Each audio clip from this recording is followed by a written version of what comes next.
Hello, everyone, and thank you for joining us this morning on the third webinar from the Transitions called Reimagine Mentorship. We are so excited for you to be part with us. This is, when you have a vision and sometimes the vision turns into hallucination, it really wasn't real, but sometimes the vision becomes reality. And this is the result of a vision of a lot of different people really over the past 13 months to not just talk about mentoring, which we are definitely going to do, but also to launch a mentoring program that our industry can take advantage of. My name is Mark Pugh. I'm Senior Vice President of Product Development and Marketing for Preferred Medical, but I'm also the co-founder of Transitions, and we are so excited for this third particular webinar. Each of the co-founders kind of picked a subject that was near and dear to their heart to propagate and to launch a webinar and to host content. And mine is mentoring. I have had the opportunity to be a mentor to a lot of people. I've had the opportunity to be a mentee of a lot more people. And I am kind of the amalgamation of all of that has been invested in me by a variety of different people. So I'm really excited to have this discussion. Just as an FYI, if you're not familiar with GoToWebinar, on the toolbar on your right-hand side or wherever it is on your screen, there's a tab called Handouts. And we have created 3 different handouts for you. One is a PDF copy of this PowerPoint, because hopefully we've got some interesting information in there that you would like to have. We've also got the handout as a document, and one of our commitments to each of these webinars is to provide a handout so that you can create a plan for yourself. So the handout incorporates a lot of the insights from this particular group, but also plenty of places for you to type in or handwrite in your notes as you build your own personal plan for your personal life and for your professional and organizational life. And then we've also got a handout called the Transitions Mentoring Program Introduction, which gives you everything, hopefully, that you need to know in regards to the mentoring program in a FAQ style, as well as how to be a mentor and how to be a mentee. So we'd love for you to download those documents, those handouts, and have them available to you as you go through that. And with that, I am going to let everybody on this distinguished panel introduce themselves. Brett, from your palace in North Georgia, you can go ahead and introduce yourself. Thank you, Mark. Hello, my name is Brett Cade. I'm a Senior Vice President with Essential Care Partners. I've been in this crazy workers' compensation industry for 27 years. And, I got involved in the mentoring process because, I truly believe as human beings, we're all created for social interaction and really put on the earth to help one another. And, for me, instead of thinking that I'm born with rights, I choose to believe that I'm born with obligations. And for me, that's obligations to serve the past, present, and future generations. So, it was logical when I started talking with Mark that, to come together on this group and really start to encourage and come alongside others, especially the future generations. Thanks, Brett. Julie? Thanks, Mark. My name is Julie Featherman, and most recently I held the position of the Associate Executive Director with WCI, and now I serve on their advisory board. And I got involved with the transitions because when I was fresh out of college, getting myself into this industry in a good way, I was in sales and I really didn't have any idea what I was doing. I was given an ACT database of thousands of prospects, a company car, and a huge sales quota. And I had a really great leader, but I didn't have anyone to ask questions on how to be effective in sales or how to navigate the complexity of workers' comp. I was the only female salesperson in my team at that time. And as I was doing some research for this webinar, I came across a statistic that said 82% of women believe in a mentorship program, but only 1 out of every 5 actually have a mentor. So at this stage in my career, especially as I'm looking at new professional opportunities myself and looking at mentorship, I'm really passionate about helping others, and especially women, understand and realize their potentials so they can be the best versions of themselves. Great. Thanks, Julie. Tandeka? Hi, everyone. My name is Tandeka Nambete. I am based in sunny Miami, Florida. I've been in the risk management and insurance industry for about 8 years. I work for a company called QuestPro, which is the premier staffing and recruiting firm within this industry. And I lead a division called QGrads, which focuses on current college students as well as recent graduates. So I help them find job opportunities within our industry. I help them find internships within our industry. And I was so excited when you reached out and asked me to be a part of this program, because this is something that I feel will benefit the entire industry, especially during these times, right? During this pandemic, it's really difficult to reach out and to meet new people virtually. So I'm super excited about this mentorship program. Thanks for having me. Awesome, thank you. Scott? Yeah, thanks, Mark. My name is Scott Yasko. I am the Vice President of Business Development for Preferred Medical. And when it comes to this program and sort of the transitions in general, I think for me, I'm very passionate when it comes to coaching and teaching. And I thought that when I first entered this industry about 10 years ago, there was not necessarily a lack of that, but it gets awkward for people in a position to sort of ask someone for formal mentorship, right? It's awkward to really put yourself out there in that type of situation. And so I thought formalizing the process was such a cool idea when I heard Mark talking about it. It takes away a lot of those barriers to actually get a mentor and to sort of put practical use behind that sort of situation. And so I just thought it was a really cool program I had to hitch on. Great, thanks, Scott. And Alicia. Hi, thank you. So my name is Alicia Thompson. I'm based in Cincinnati, Ohio, and I have a 22-year career in the workers' comp industry, and most recently, I guess over a year ago, left Macy's corporate, where I was the director of managed care, return to work, and vendor management. And so for me, this is really significant. It's such an honor to be with this group that has come together with such a huge initiative, but it's definitely needed in the industry. As I look back through the 22 years, although I'm super young, so I don't want anyone to to say, whoa, 22 years. I have worked with millennials and younger people for many years on purpose. I believe that there's such value in sharing experiences and then helping them as they move forward. I didn't necessarily have that coming up through the ranks, and that's why it's a passion for me to give back in that way. Things don't have to be as hard as they were for some of us. Now that we know better, now that we know more, and wish in my case that I had known what I know now back then. So just pulling all that together, I actually coach people and help them see opportunities that they may have missed or misinterpreted. So thank you for the opportunity to participate today. Thank you. And those of y'all in the audience, you can definitely get a sense for the different perspectives and what has drawn this particular panel together. And I'm really, really excited for the insights that they are going to provide. I did want to kind of do somewhat of an infomercial in regards to the transitions in case this is your first introduction to it. We did launch it really in conjunction with the National Work Comp and Disability Conference last October. And what started as a one-time event actually became a movement.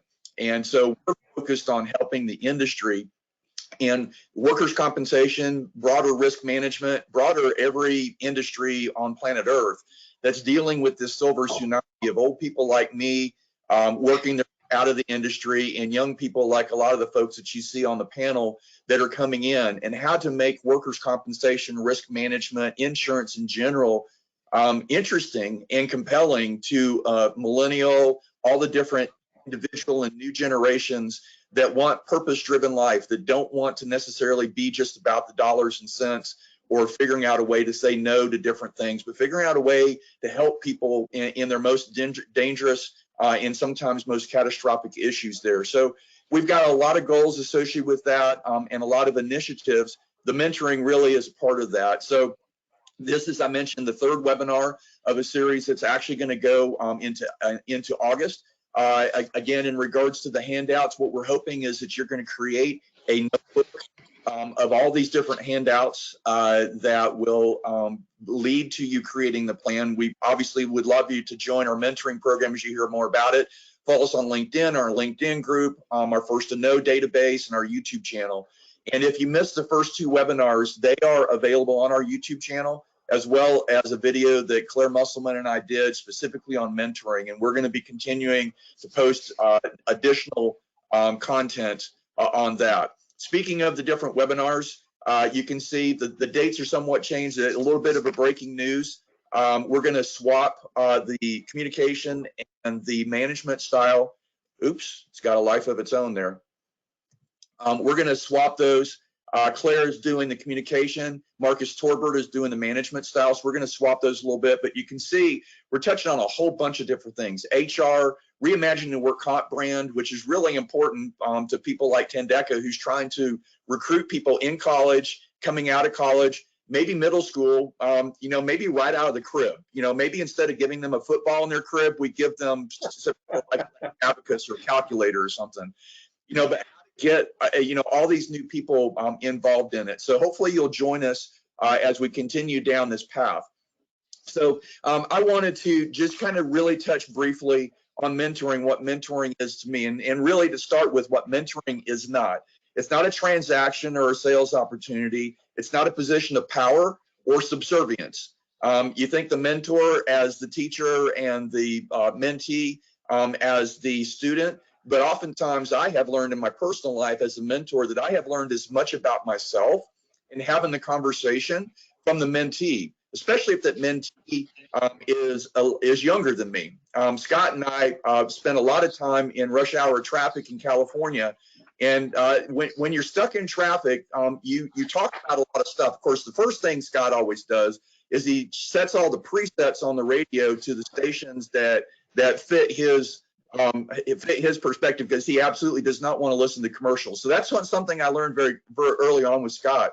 But when you spend time with people, I learned a lot of stuff about myself. I learned about how to interact with people. And so there's not a concept of power or subservience. It's really peers. It's really people both trying to figure that out.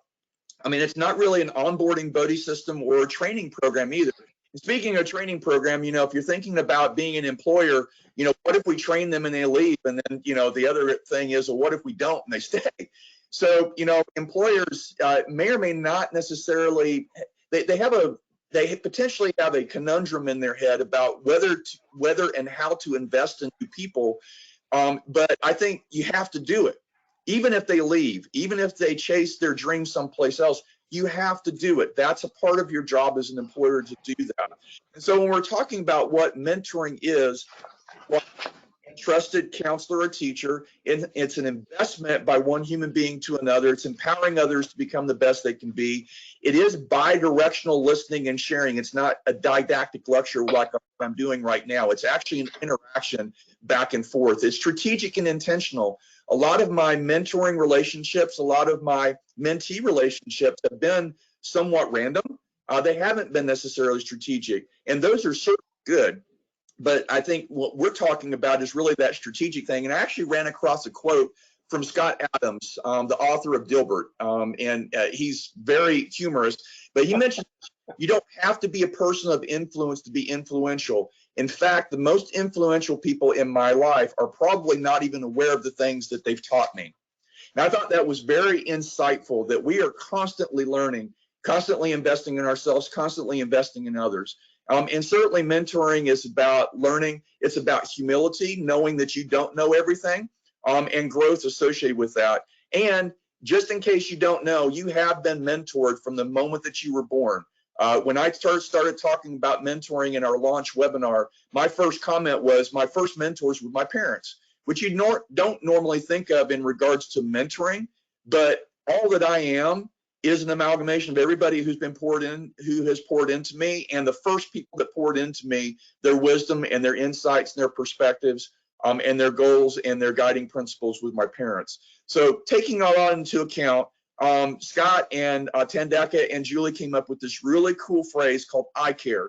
And it's really kind of a guiding principle for what we're after when it comes to this mentoring program: inclusivity, commitment, accountability, reciprocity, and empowerment. Those are all really big words. They're really good self-defining words, but I think the I care really kind of puts this apart in regards to mentoring, and what our focus is on fostering mentoring, on reimagining mentorship, and helping people be better mentors, seek out mentors, and seek out mentees. So I am going to stop talking at this point and turn it over to the experts. So we kind of separated this into two different teams. We've got Brett and Alicia. They're going to talk about mentoring. And then we've got Scott, Julie, and Tendeka who are going to talk about menteeing, if that's such a thing. So Brett and Alicia, I'll start you off with the expectations, and y'all have the floor. Thank you, Mark. Appreciate that. And Alicia and I are excited to be here with you guys today. So a couple things, Mark, that you talked about that I really wanted to hit on. So I think when people hear the word mentor, there are three innate reactions, right? First one is awesome, can't wait to do this, let me jump in. I think the second one is, wow, that sounds interesting, but let me learn more. And I think the third one is, I don't have the skill set or what it takes to be a mentor. So a lot of people may have seen the transitions, post about this, and they're like, oh, that mentor thing, I can't do that, I don't want to do that, I don't know how to do that. But I truly believe that everybody has the capacity to be a mentor, especially those in leadership positions. And so, if you're in that leadership position, you got to ask yourself, wow, why am I not being a mentor? And the truth be told, you possibly could be in a mentoring relationship right now. You just don't know, that you're in one, or you don't call it one. But I'm a big believer, again, that we're all meant to shine, and it's not just in some of us, it's in all of us. And as we let our light shine, we give permission for others to do the same. And the beautiful thing about this whole transitions group, of this movement, is as we pass the torch to the next generation, it just perpetuates and perpetuates. And so the mentoring and the mentee relationship just continues to evolve. So I kind of wanted to just say that on the front end in terms of expectations for a mentor. You don't have to have, as Mark said, you don't have to have a lot of initials behind your name. You don't have to have, a lot of experience per se in a certain expertise. It's about being involved, and it's about, helping other individuals and coming alongside of them and saying, hey, let me help you in what you're doing, and we both can grow. Alicia, welcome. Thanks. I'll jump in here. I agree with everything you said, Brett, but what I want to add to that is the seriousness of being a mentor. So as leaders, we are multitasked and sometimes often spread thinly to accomplish all that we need to do. But just remember that people are watching, and I think you alluded to that. Maybe Mark, that you said that a few moments ago, but people are watching how we respond to crisis, how we respond to stressors. And, a lot of times, particularly now when we've lived with COVID about almost a year now, that adds a whole different dimension to what we have previously worked through and navigated around. And so I just want to stress the importance of how we show up, and then how we speak, how we encourage. We don't know what people are bringing to the workspace from home now in particular. And when you add all of that, in addition to getting the job done, people respond differently. And so it's just important to touch base. And, sometimes that means you're going outside of the course and scope of work. But as a leader, I think it's okay, depending on what the situation is, to respond in appropriate manners, because people are human. We're all human. You may be the only objective voice that someone has that they can bring to you to actually talk about how they can better equip themselves to show up for work when dealing with and trying to balance all these other stressors that often present themselves. So just awareness for me, I think, is a big ask. Awareness, and then when speaking with individuals, let's be mindful. It's not about us at this point, because if we're mentoring, that means we've accomplished something and we have knowledge to share. So really, it's most important to focus on the mentee and what their objectives are for the relationship. Yeah, no, absolutely, Alicia. Thank you. And you're spot on. And I think one of the important things is, as we see here on the slide, but also you don't have to have your act together necessarily to be a mentor. Meaning, you don't. We want you to also share your failures as well as your successes, because again, all of us are human. We're good. The greatest opportunities and the greatest thing that I've learned from my failures, not from my successes. So, as a mentor, you don't have to come across as any kind of polished person and that you've got it all together.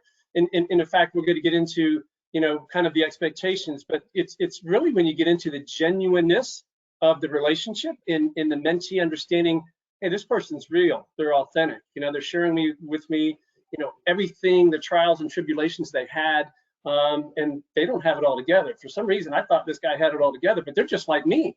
And when you start to build that and you start to build that relationship, man, this thing can just explode, because really you're really encouraging others. And we kind of try to, in our mind, we isolate that nobody has my problems and nobody understands where I'm struggling with or what I'm struggling with. But truth be told, we're all struggling with something, and it's a critical concept of this mentor relationship is to really focus on helping each other through that.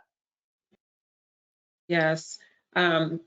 I think also, just to add quickly, and then we can go to the next slide, Mark, but I wanted to also touch on the fact that sometimes the match between the mentor and the mentee isn't always the appropriate match.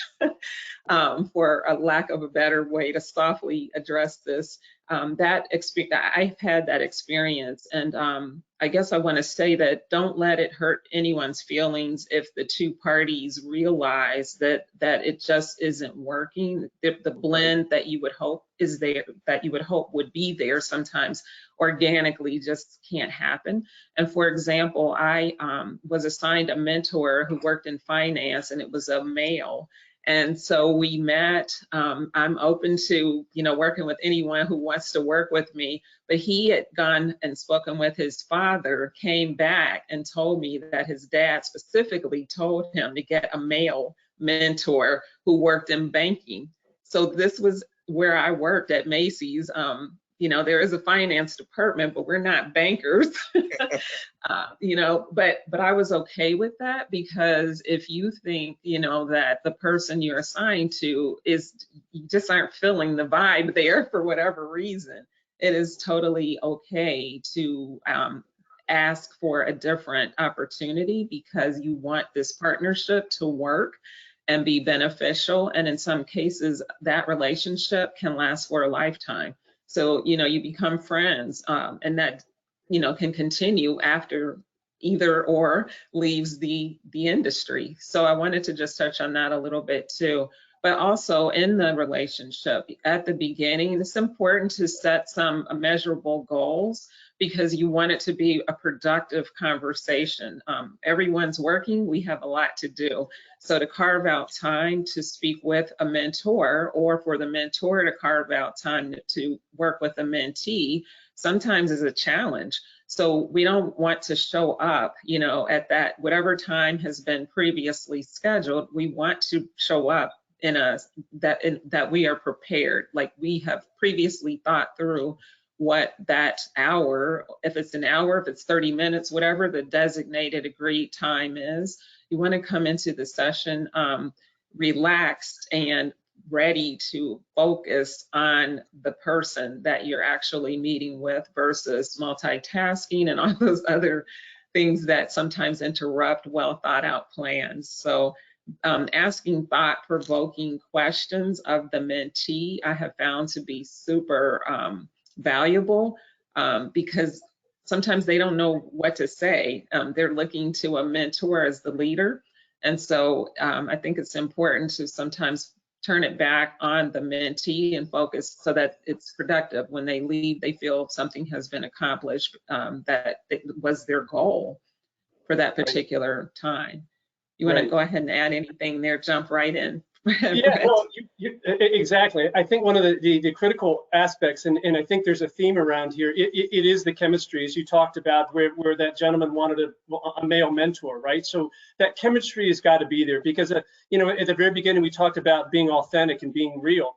And I think all of us could probably think of examples when we've been on the phone or talking with somebody, and you kind of know mentally they're checked out, right? Like you're not getting a vibe from them, and you're wondering how come they're not giving you their full attention. And so, the chemistry's got to be there. And if it's not there, then, that we can fix that. That's not a deal breaker. We just kind of, switch the matching around. But, that's definitely has to be a critical component of the mentoring relationship, is that chemistry. And obviously, I'm sure everybody could agree with that. I think for me, what I'm most passionate about is this mentoring relationship is not about, or I should say, just not about passing your skill set on to the next individual.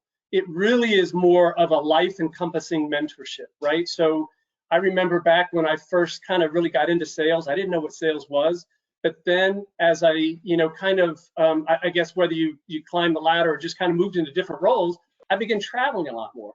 And so, I could never catch Mark in terms of his miles on Delta, but at the same time, I was getting up there and I was thinking, I never really had somebody to guide me into how do you balance your work life in your home life. And here I am traveling sometimes 4 days a week, and I've got my wife at home, I've got kids, and then I've got the finances, and I've got the pressure of the job. And how do you balance all that, right? Where do I go to? I didn't really have somebody that I could vent to or talk about what does that balance look like. And so, the mentor role, I just want to make sure everybody is aware, is not just passing a skill set along. It's really building the person's character, their values, understanding what it is that it means to be in that role, and how you take care of your family, or your spouse, or whoever you're living with, or even if you're single, just how to balance that out and what that looks like in your everyday life. And that's so important in the mentoring process, that again, it's not just checking off a box and saying, well, I'm going to show them how to do this job. If that's your mentality coming into it, you're missing a whole big part of the mentoring relationship. And so, there's some awesome questions for the mentee, as Alicia alluded to, that Mark has here on the screen. Alicia, why don't you go over some of those, because you had some of these developed, which I thought were just awesome. Thank you. So as you all know, you'll hear me say this forever, but I just really think it's important to focus on the desires and the reason that the mentee asked for a mentor. I think that's first and foremost beyond anything. And so here are some examples of how that conversation could open up. And so I'm looking at the who, what, when, where type questions. So asking open-ended questions is really ideal versus asking a closed-ended and getting a yes or a no answer. So what we really want to do is focus on thinking of questions that will lead to a conversation.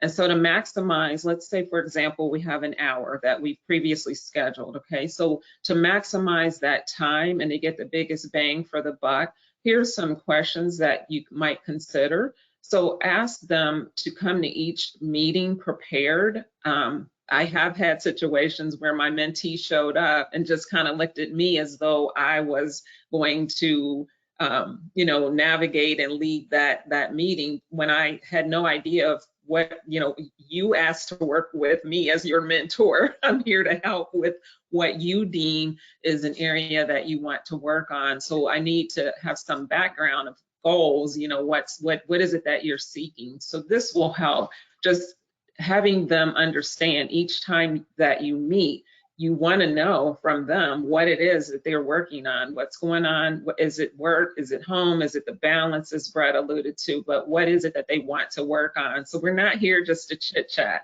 We're here to work on whatever it is during that time frame. And so I think work might be a strong word, but it sends a signal that I'm carving out some time, let's be productive. And then what is it that they want to achieve by the end of that meeting?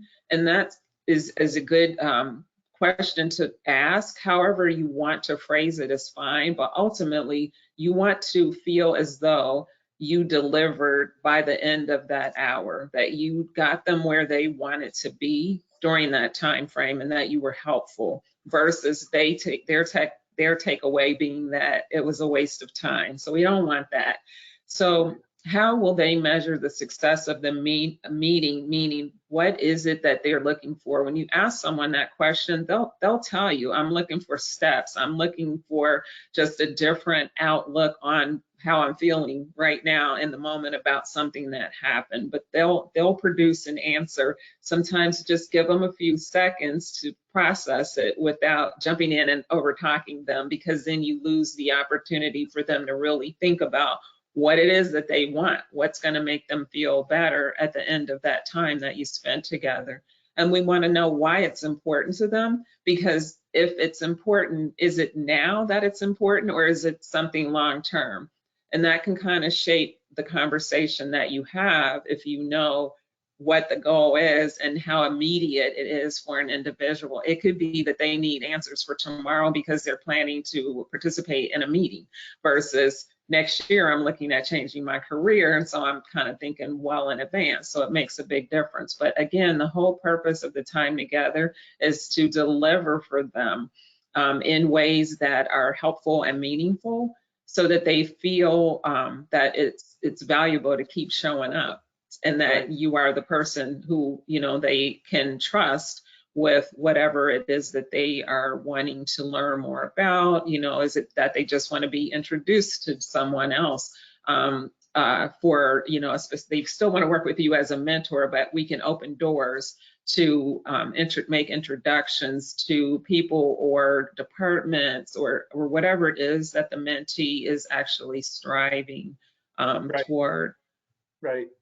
Brett, what thoughts might you have on this as well? No, it's all good, and you know, I know for the sake of time, I'm about to turn it over back to Mark to kind of talk about the mentee process of it. But let me just end with this: if you're on the fence about being a mentor, I read a quote which I thought was just awesome. It says, "If all you see is what you see, you will never see all there is to be seen." Basically meaning, if you're not expanding your horizons or not challenging yourself, you'll be living in a sort of tunnel vision and you won't experience the fullness of life. So if all you see, if what you see is all you see, then you'll never see what there's to be seen. So I just thought it was awesome. Mark, I'm going to turn it back to you to talk about the mentee process. Thanks, Brett and Alicia. Great insights on that.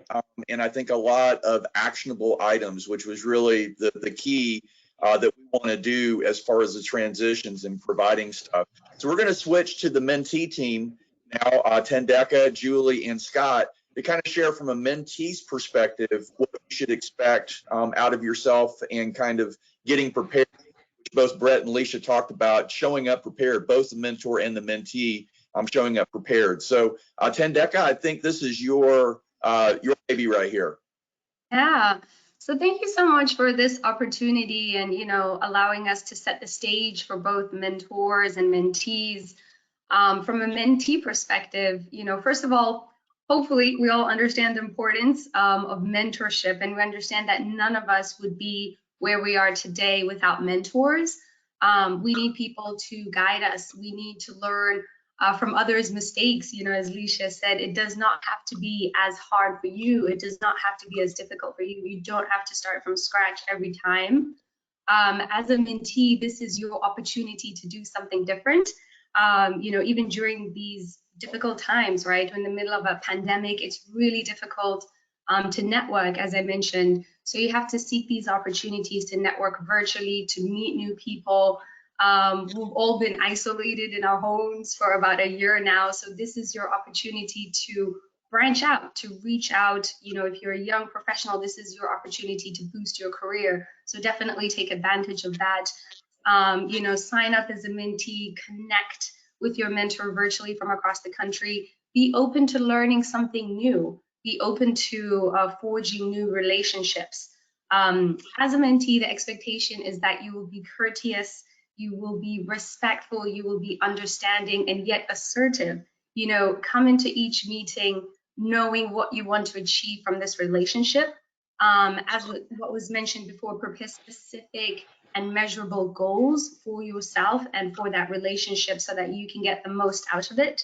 Also understand that mentorship is a two-way street, right? It's not a one-way street. You cannot just show up and expect to be taught. You know, you can't just show up and be like, okay, here I am, you know, share your knowledge with me. As a mentee, you have to seek those opportunities for you to teach as well. Perhaps there's something that you can share, you know, with your mentor, regardless of title, regardless of position. If you are an intern, for example, and you happen to be paired with a CEO, seek those opportunities where you could teach that CEO something new. You know, perhaps you could teach them you know, programming or software or something new on Zoom or Canva. Like, you definitely have value and skills that you can bring to the table. So seek those opportunities where you can share as well. You have to take that initiative to guide the relationship so that it goes where you want it to go. And most importantly, provide feedback. So provide feedback to your mentor, be open to receiving feedback. And then of course, we here as the Advisory Council, the Mentorship Council, feel free to provide feedback to us as well. If the relationship is not working with your mentor, it is totally okay to reach out to us and let us know, and we will help you find another mentor. So be engaged, be responsive, be appreciative, and most importantly, have fun. Yeah, after hearing that, you can tell how college people love Tandeka, right? Yeah. So Julie, let's talk about different ways of engaging. Absolutely. And, just as we had questions for the mentor, I truly believe that you can really prepare. I think we've heard that same theme: preparation, embracing feedback, doing the work. As a mentee, you can come prepared with a different line of questioning that might help you open up that dialogue and establish rapport, see if you have that chemistry together, but also really maximize your time together and make it the most successful and impactful for both of you. So these 4 question types came from a Forbes article titled 40 Questions to Ask a Mentor. It's actually in the reference material that Mark talked about earlier in one of the handouts. You can view all the 40 questions there. But what I found interesting about the article was their vantage point was talking about re-energizing an existing mentorship and how you can kind of keep it fresh and new. But I found it really valuable that if you take some time and prepare your questions, open-ended, thought-provoking, as Alicia was saying, and really talking about wanting to know about experiences from the mentor, as Brett was talking about, it can be really valuable for even your first mentoring session. So the first one is stories. Everybody likes to talk about themselves, right? So, come to your mentor with a question about their own career and, think back to 5 years ago. Did you envision your career as it is today? Or maybe you want to ask them questions more specific to your career objective or concerns. So maybe you want to know if there was time they messed up and felt like they failed, and how did they bounce back from that, or how did they embrace risk taking. So I think stories are a really great way to get to know the mentor, mentee, and open up that dialogue for sharing. And then the second type is situations. Obviously, you're bringing a situation that you need help navigating to your mentor. My boss said I need to be more strategic. What does that mean? Maybe you're getting ready for a performance evaluation and you can ask your mentor, hey, I have a performance eval coming up. What do you appreciate from your employees and seeing what they've prepared coming to that performance evaluation? Or maybe one I might consider asking my mentor is, I have a few different career opportunities available to me. Would you mind weighing in and really helping me make that final decision? So I think those situational questions can be really important and valuable. Self-awareness, we've heard a lot about that. Everyone's touched on that a little bit. And self-awareness is really the ability to see yourself as others view you. And it is so important because it's really crucial to the success of your relationships. And if you perceive how others perceive you, if you think how others perceive you is positive, then these types of questions are really going to reinforce and strengthen that positive perception for you. But if you see them as negative, then these types of questions are going to help guide you through shifting that perception into something that's going to help advance your career and support what you're doing instead of trying to undermine it. And there's another resource that Mark has put called the High Five Test. And I would really strongly urge you to do this free online assessment. And what it does, it's about 10 to 12 minutes, and you take this online assessment that will provide your top most powerful strengths. And what's unique about that is it gives you the opportunity to view that and be able to articulate it clearly to your mentor. But you can email your results and invitation to coworkers, friends, family, other people within the industry, and they can do a 7-minute assessment on how they view you. So you get that report back and you get a chance to kind of see, okay, you get some self-awareness and how others are perceiving you. So interestingly, I took that test yesterday in preparation for this and then sent it to a few people, and the feedback I've gotten back, only one of my perceived strengths match how others perceive me. So it's really interesting to kind of look at those differences and then see, okay, which ones do I need to leverage to be more successful, or which ones should I maybe work on, eliminating from my repertoire. So self-awareness, hugely important. And you really want to get detailed when you ask those questions of your mentor, because it's important for you to understand how your actions and communications are affecting the way you're perceived to be able to change the behavior. The last one is, some of the questions. What do you see as some of my blind spots and how I can improve? And obviously, how do others perceive me is a great place to start there. And skill building is the last one. So that's really just, is there a skill that you want to get better at? And maybe it's that you are a supervisor, you have to have kind of a performance discussion, a negative one with your employee. Can you recommend a book or a resource for dealing with difficult conversations? Maybe you're trying to get better at public speaking. Do you have any practices for dealing with nervousness before you're speaking to large groups? It really can be anything that's attached to a skill. And I think, lastly, summing up this slide, and it's been a common theme on the mentor and mentee side, but it's really important to not only ask these questions, but to listen and implement the feedback. Make those changes to your everyday work. And as Alicia was saying, come from the mentor side, come prepared and make sure that everyone's getting, the best benefit from your time together. But, also from the mentee side, if you've asked your mentor to help you write a business document, then make sure you come to your next session with a first draft of that business document. Or if your mentors asked you to do something, make sure you have that done. Conversely, if they've opened up a door, made an introduction for you, make sure you followed up with that person and you're coming back to report that feedback, because your mentor is not there to do the work for you. They're there to help you do the work better. Perfect. Thank you, Julie. And finishing things off, Scott, from a mentee standpoint. Thanks, Mark. Thanks, Julie. So, I think at this point, there's a lot that's been said, right? And there's a lot of things that, I can sort of follow up on. But there are a few points that I wanted to touch on that my colleagues briefly mentioned that I think are important. So Brett talked about how anyone can be a mentor. Well, anyone can also be a mentee. And so I just want to encourage those who have signed up for mentors to also potentially consider signing up for a mentee. We're never stop learning. And so there's always going to be someone out there that we can learn from. So we can even take the lessons that we learn from being a mentee and carry those over to sort of the methodologies that we use as being a mentor, right? So I just wanted to point that out. I think it was a very good point that Brett brought up. But additionally, in his sort of CCC quote, I don't remember everything that it was, but it's a good quote, because I think to me it's a lot about empathy, right? And what you can learn from walking a day in someone else's shoes, and what better person to walk in the shoes of someone that's been there, done that, and sort of had the experiences that you're trying to learn from. So being able to do that, if you don't have that ability now, that sort of empathetic point of view, I think that's something that everyone should come into this relationship as a mentee as one of their goals. And then additionally, Alicia talked about how this should be the mentee that drives the bus. 100% agree with that, right? You need to come up with the game plan. It's your lesson plan. It's your life. It's your professional career that you're trying to advance. And so coming with those goals, coming with sort of that plan of action, that plan of attack is going to be so key from a mentee perspective. But something I want to touch on that I talked about on the top of this was that this can be an awkward situation, I think, in terms of any sort of relationship whether it's forced on, whether you're asking someone to be your mentor. And so we tried to eliminate some of those barriers with mentees. But at the end of the day, I want everyone to be open-minded about who they end up with, but at the same time, selective.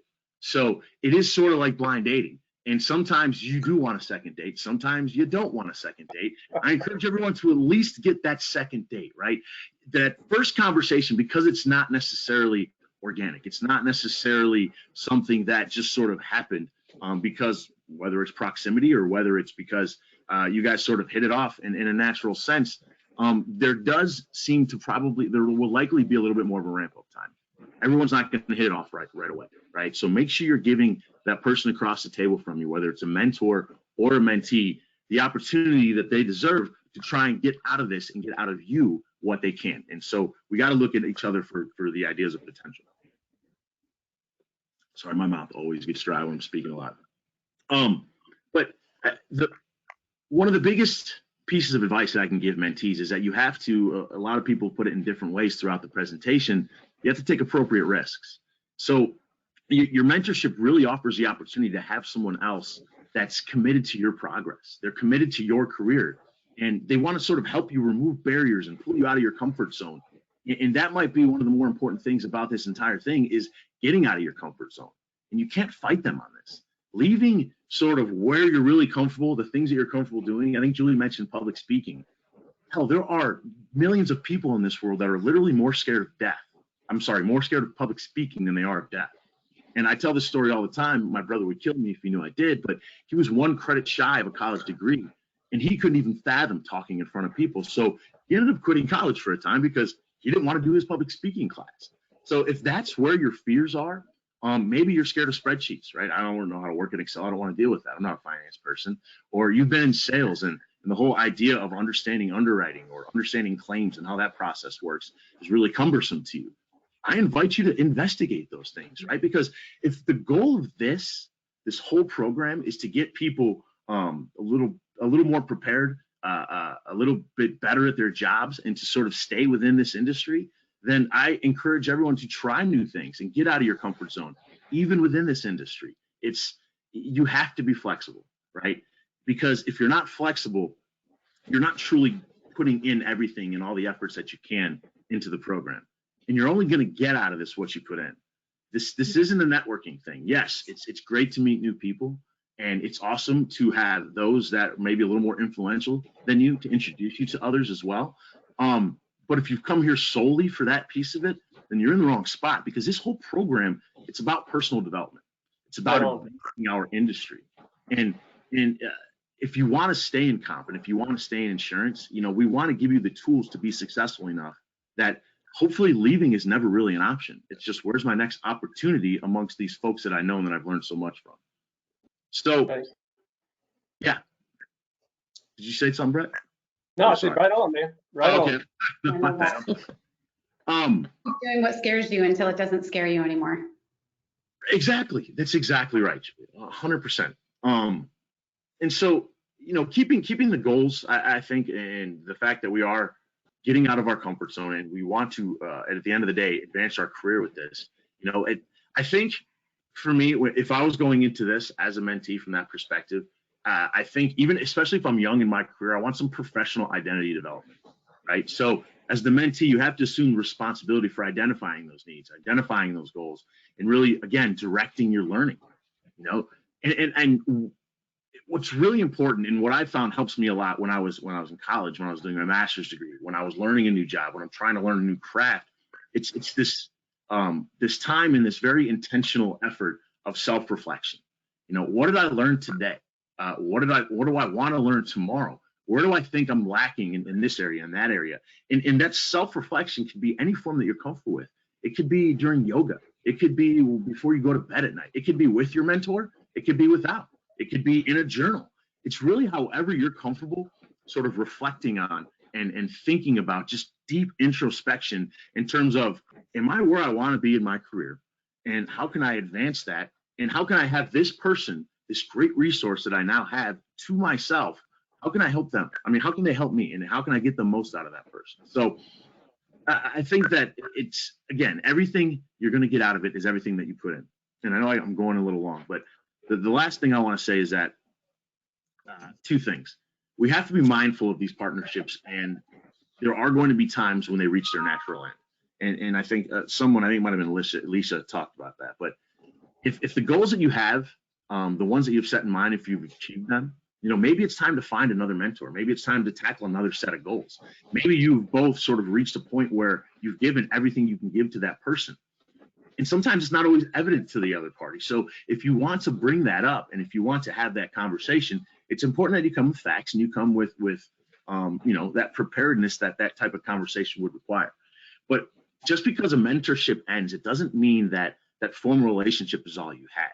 Just because that's over, the personal one can live on. I mean, if you want to, you can both continue to be friends. You can both continue to learn from each other. But there are instances where sometimes the mentee becomes the mentor. People advance at different paces. And I think it's really key in these situations to understand who you're working with and sort of where that natural end is. So last thing I'll say, I promise, is that I think my ultimate goal in this program, my ultimate goal for everybody that enters as a mentee, is that you're going to learn a lot, and hopefully you're going to get a ton of solid skills, and a ton of things are going to help you advance your career. But what better way to show your appreciation for that process than becoming a mentor yourself? You know, you've already been on the other side of this thing at that point, and you've seen what's invaluable, and you've got some insight that's really going to help you to pass along to other generations. So ultimately, I think my most prescient expectation of the success of the transitions would be for generations of mentees going through this program successfully move on to only be mentors themselves. So take it for what it's worth, but that's sort of my position on the whole mentee side of things and in this program as a whole. Thanks, Scott. And you found the natural end there. So I want to transition real quick. There's a lot of great information from all 5 of these folks. You can tell that they know what they're talking about. You can tell that they have done what they're talking about. This is just not an academic or institutional understanding. So we're really excited to launch a mentoring program from the transitions. It's completely free. It's open sourced. It's staffed by volunteers. We're really thankful for the IABC for helping us build a database. We've got a step-by-step approach to working with that, and really excited about their involvement. If you don't know about their Next Gen program, it's a great program to recognize the rising stars in workers' compensation. And we've got methods for matching, and you can read the handout for a little bit more detail. That's the download. But if something that has been talked about that has piqued your interest in wanting to be a mentor, follow that link. If you want to be a mentee as well or by itself, click that link. Give us your information, and someone will get back with you in regards to that. And one of the things I'm really excited about is this is not a 1 or 2 or 5 person band. We've got 14 people on this advisory council. And if you look at these names, you look at the different organizations they work with, you look at their perspective, their roles and responsibilities, their age and demographics, all the different things that you look at, it's like, wow, that's a really diverse panel. That they're bringing a lot of different perspectives. And that has really helped in creating a mentoring program, in culling from them their thoughts and perceptions on what a mentoring program can be. So I'm really excited about all of these different people. I did tell them that their job really starts today with the launch. So you got to be careful about what you sign up for. But obviously these 5 that are on here are part of the advisory council associated with that. So the process is really simple. We've got that initial survey, the links that I've put out there before. We've got a mentor candidate committee that's going to help guide the potential mentors through a vetting process, just to make sure that we're all comfortable with the expectations. And then we've got a mentee support team that's going to help work with the mentees that are proposed with that.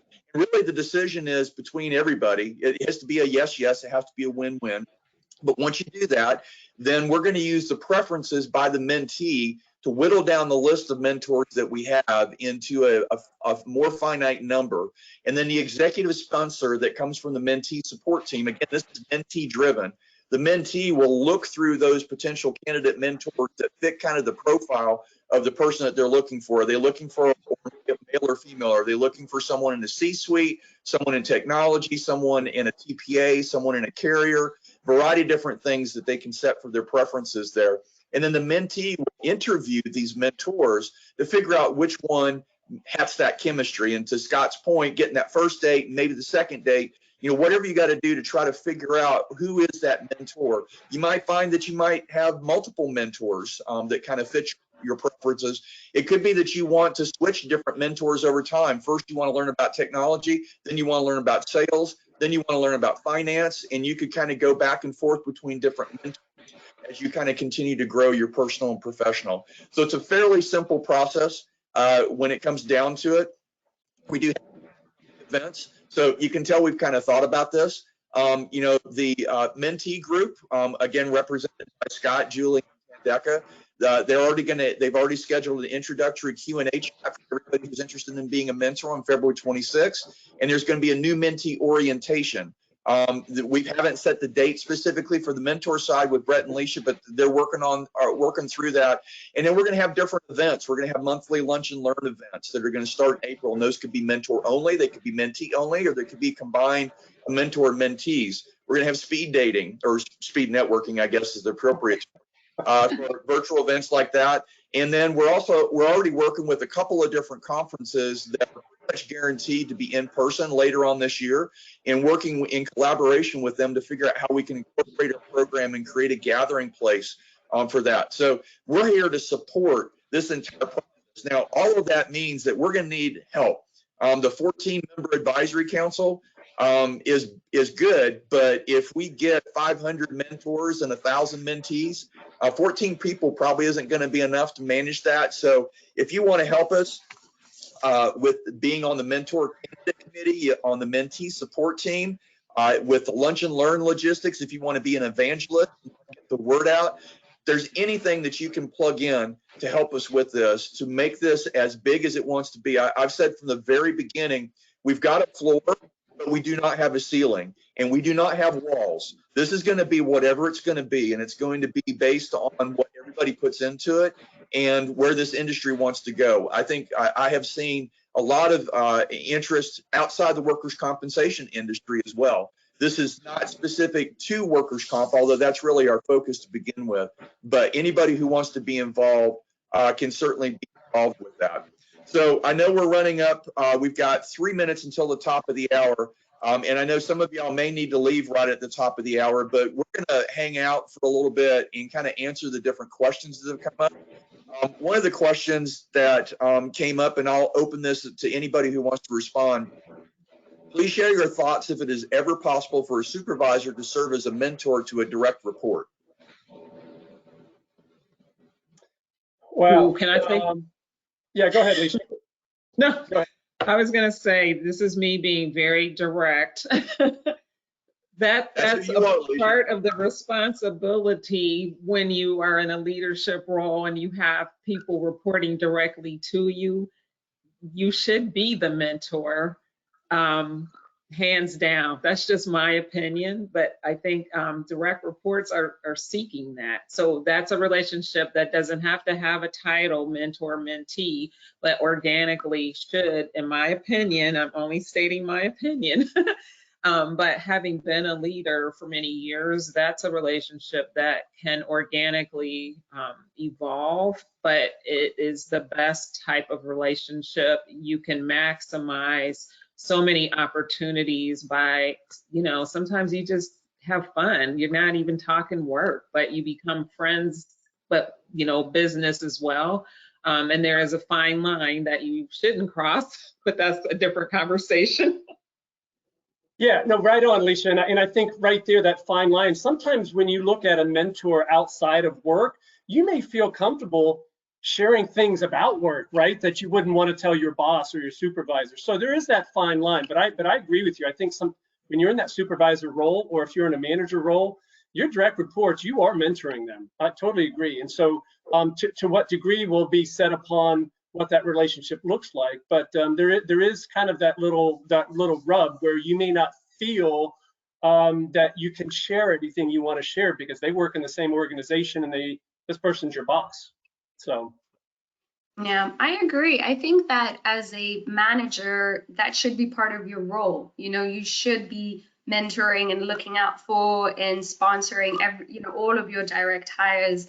Of course, you have to look out for things like favoritism. You can't be just, spending time with one particular direct hire. So you do have to spread that out and make sure that it's even to everyone that's reporting to you. But hopefully companies are selecting those types of people to be managers. Hopefully companies out there are selecting those types of leaders that, this sort of thing comes naturally to them and promoting them into those managerial positions so that it's not even a question.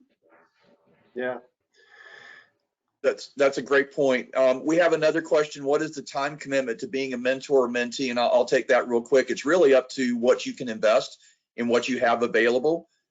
We even answer in the FAQ or the introduction, can you have multiple mentors? Can you have multiple mentees?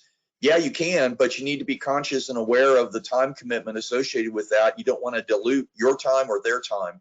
So it's really up to you whether you want to invest 30 minutes a week, if you want to invest a couple hours a week, if it's a monthly meeting, whatever you want to do. So really, that's kind of dictated by the relationship between the mentor and the mentee as to how much time and the different things that you want to cover. Another question I'll throw out to the panel: how important is it that a mentor be actively working versus retired? None of us are retired yet that I'm aware of, so we don't really know that end of this question, but what do y'all think about actively working versus retired? Well, personally speaking, I think from my perspective, it doesn't mean anything to me, right? So I look at, somebody who can provide me a skill set and knowledge or just life experiences, whether they're currently employed or they're retired. But personally, it doesn't matter to me. It's what do you want to get out of the relationship, right? I think that there are benefits to both. Right.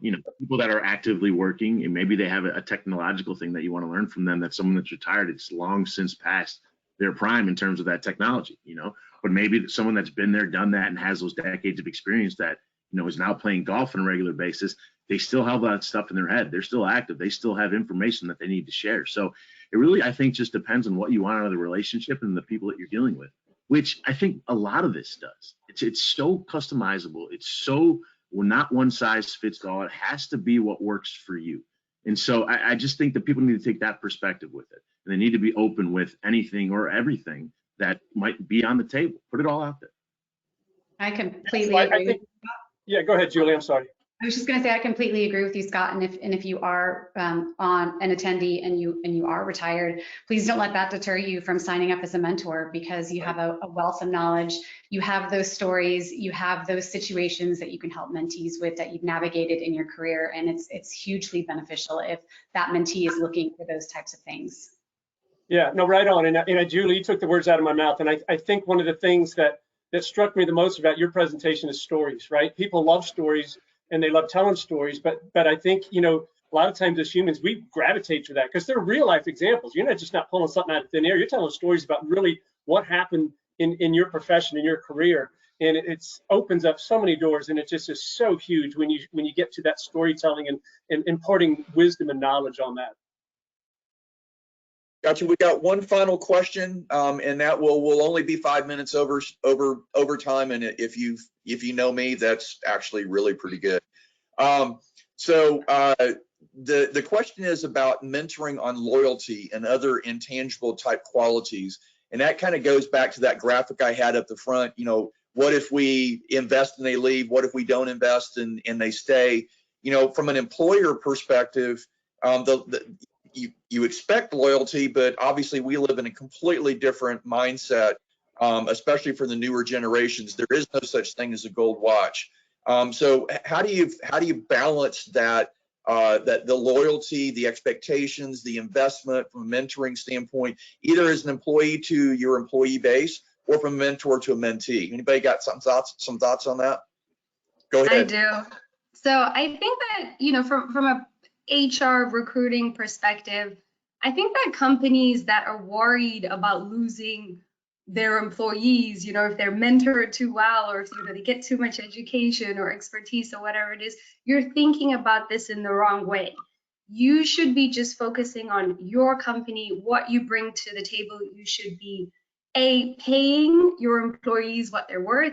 You should be creating the type of work environment where they feel included, where they're excited to come to work every day. Those are the types of things you should be worrying about. What can you do as a company to retain your employees? Having that mindset of, if I educate this person too much or mentor them too much, they're going to get up and leave me. That's the wrong way to think about this. Right on. I would add too, if people are interested in seeing some specific topics talked about, these are some of the things we can dive into in these lunch and learns that are going to be starting in April. So we'd love to hear some of your feedback on that. That's a great point, Julie. And I think hopefully we've stirred the pot a little bit, and people are going to spend their lunch, or depending upon where you're at, your breakfast, kind of thinking about what we talked about. But it's really important to pay it forward, and that's really the focus of this. Not only the content that we presented over the past 60+ minutes, but also the mentoring program. I've listed all of our email addresses, so if you want to chat further, these people are really dynamic. They're very passionate about this. They have great perspectives on different things, and wanted to make sure that you're in touch with them. If you want to participate in the mentoring program, again, click on one of those links, the Mentor One, Mentee One, and we will make sure that we get back with you. We're so excited for you to have spent some time with us. Our next session will be sometime in mid-March. A little bit, small little breaking news there in regards to moving some things around. But it will be Claire Musselman talking about reimagining communication methods. And so she's got a very dynamic panel already scheduled. So if you follow us on LinkedIn, if you connect with our MailChimp database or join our group, we will certainly be posting stuff out there. Really appreciate everybody's time. Scott, Brett, Alicia, Julie, Tandeka, thank you so much for your preparation for this, for the insights that you provided. And we shall see y'all later. Thank you. Thank you, Thank you Mark. very much. Thanks, Mark.